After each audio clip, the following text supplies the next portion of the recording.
witness after Cohen's bombshell guilty plea that implicates President Trump in coordinating and directing hush money payments to two women that say they had affairs with Mr. Trump. Joining us now is Matt Schlapp.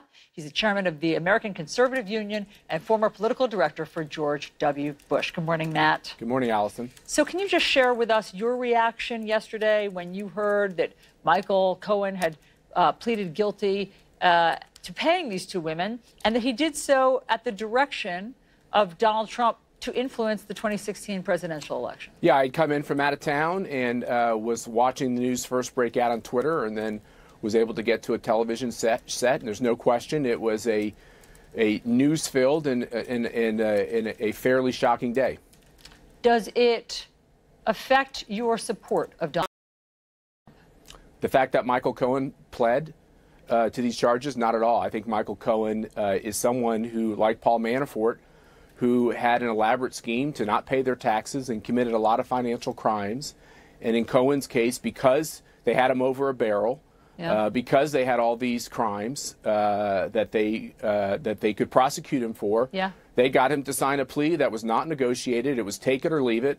And he signed it to save his own hide and to try to get a reduced sentence. It happens in America all the time. So just to be clear, Matt, you don't believe that President Trump directed him to make those payments to those two women and that it was to influence the presidential race?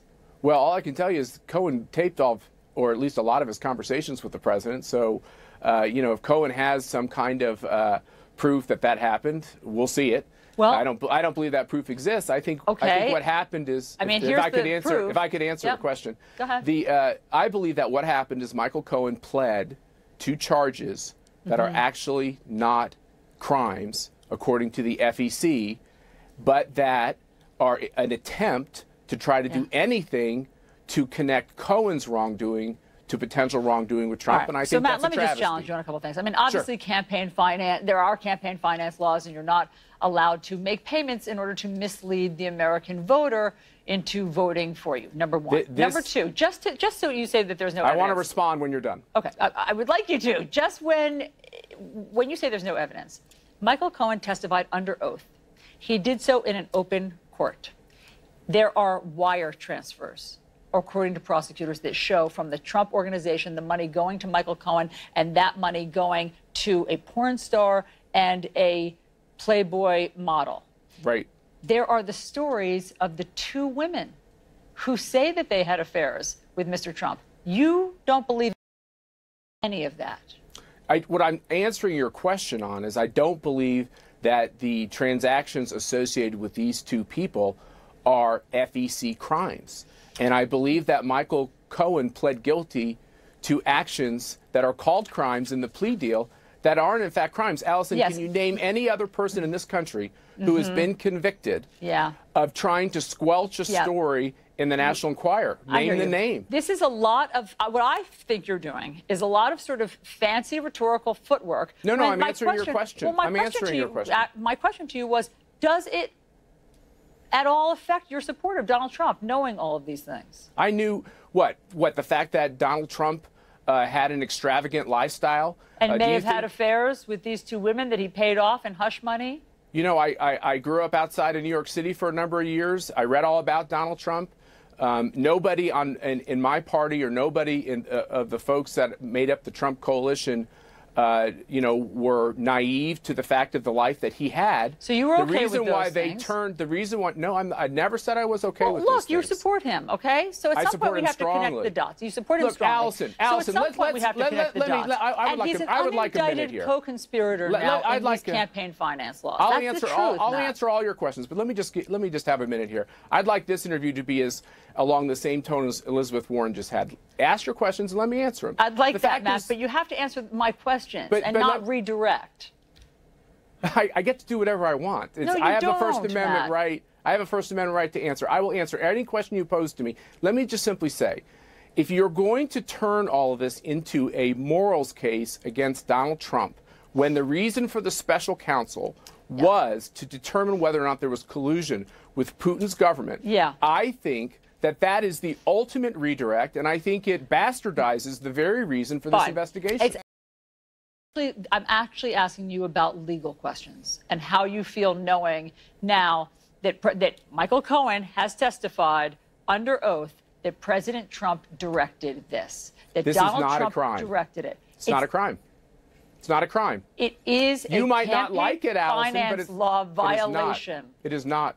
Name a person in this country who has been prosecuted for this alleged crime that you say occurred. Name the name. Michael Cohen.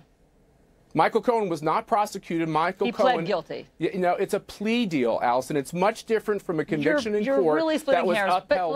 But let's move on. It's not a crime. Okay, let's move on. Right. I mean, you're saying that Michael Cohen just pleaded guilty to a non-crime, which you're seems saying a crime bad is legal advice. No. Let me just say, I'm not a lawyer, and let me tell you this: I think that what happens with rich people, CNN might have employed people in this case too. People who are famous, people who are rich, face bad stories, and they take steps to try to squelch those stories. And they rarely plead guilty to those fake stories. Nobody has pled guilty except Michael Cohen because they had him dead to rights. All right, on the fact that, no, let me answer. I want to answer your question because John Berman is pointing out that. Hold on, let me.